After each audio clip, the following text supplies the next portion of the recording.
ஒரு ஜாதகம் வந்து ரிஷபலக்கண ஜாதகம். அவருக்கு வந்து பார்த்தீங்கன்னா 8ஆம் இடத்துல சனி இருக்கும். சனி குருவோட வீடு. அந்த சனி போய் பார்த்தீங்கன்னா அவருக்கு வந்து மூல நட்சத்திரத்தில் இருக்கும். அப்போ ரிஷபலக்கணத்துக்கு 9, 10 சனி 8ஆம் இடத்துல போய் தனுசு வீட்டில் குருவோட வீட்டில் மூல நட்சத்திரத்தில் உட்காந்துருக்கும். உட்காந்து நேராக எங்கே பார்க்கும்? மிதுனத்தை பார்த்துரும். அதில் அவர் ஜாதகப்படி 3 சந்திரன் எங்கள் மிதுனத்திலே உட்காந்துருப்பார். அவரும் பாருங்கள் குருவோட நட்சத்திரத்திலே உட்காந்துருப்பார். குருவோட நட்சத்திரத்திலே உட்காந்துருப்பார். எது புனர்வூசத்தில் இருப்பார். எங்கேயா ஓடி போயிடலாமா? கடன் தொல்லை தாங்க முடியல. எங்கேயா வெள்ளியங்கிரி மாதிரி காட்டில் போய் உட்காந்தலான்னு நினைக்கிறேன். ஏதாவது ரெமிடி எனக்கு எதாவது இருக்கா? அப்போ இதுக்கு ஏதாவது பரிகாரம் இருக்கா?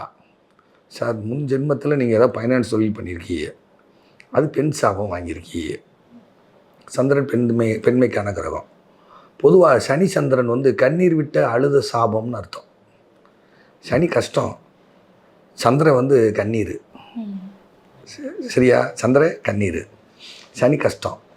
அது சந்திரன் 3 சந்திரன் போய் 8 நட்சத்திரம் புனர்பூச நட்சத்திரத்தில் அமர்ந்து அது வந்து 2ஆம் இடத்துல போய் உட்காந்துருது. 3 2ல் 8 நட்சத்திரம். 3ங்கிறது வரவு செலவு வட்டி தொழில், அதாவது வரவு செலவு கமிஷன் தரகு. 2ஆம் இடங்கிறது வருமானம். 8ங்கிறது வருமான தடை. சனி கேதுவோட நட்சத்திரத்தை வந்து பார்க்குது. அப்போ ஐயா முன் ஜென்மத்தில் இங்கே சனி புதனோட சேர்ந்துருக்கு. சனி பார்க்குறது புதனோட வீட்டில், சந்திரனும் புதனோட வீட்டில் தான் உட்காந்துருக்கு மிதனத்தில். இப்போ முன் ஜென்மத்தில் நிறையா ஃபைனான்ஸ் தொழில் செஞ்சு பெண்களிடம் தவறாக நடந்து அதனுடைய சாபத்தின் அடிப்படையில் இன்றைக்கி நீங்கள் கஷ்டப்படுறீங்க.